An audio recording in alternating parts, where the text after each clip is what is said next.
মেদিনীপুর শহরের নজরগঞ্জের বিবেকানন্দ পল্লীর নদীঘাটে কাঁসাই নদীতে মাছ ধরছিলেন স্থানীয় মোহাম্মদ নাজিরুদ্দিন।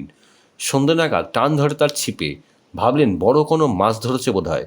বহু কষ্টে টেনে টুনে পাড়ে নিয়ে আসার পর দেখলেন এক দৈত্যাকার কাছিম। এরপরেই শোরগোল পড়ে যায় গোটা এলাকায়। দৈত্যাকার এই কচ্ছপ দেখতে ভিড় জমান এলাকাবাসী। স্থানীয় বাসিন্দাদের মারফত এই খবর পান মেদিনীপুর শহরের বাসিন্দা সর্ববন্ধু তথা বন্যপ্রাণ বন্ধু হিসেবে পরিচিত দেবরাজ চক্রবর্তীর কাছে। দ্রুত ওই এলাকায় পৌঁছে তিনি কাছিমটিকে উদ্ধার করেন। ওজন করে দেখা যায় কচ্ছপটি প্রায় 28 কেজি ওজন। এরপর দেবরাজ বন্ধুদের সাথে নিয়ে তা তুলে দেন শহরের রাঙামাটি এলাকায় অবস্থিত রূপনারায়ণ ডিভিশনের বনকর্মীদের হাতে। বন দপ্তরের তরফে পূর্ণবয়স্ক ওই কাছিমটির প্রাথমিক চিকিৎসা করার পর তার নিরাপদ স্থানে ছেড়ে দেওয়া হয়।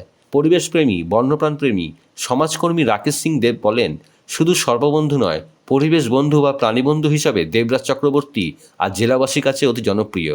অত্যন্ত ভালো কাজ করেছেন উনি।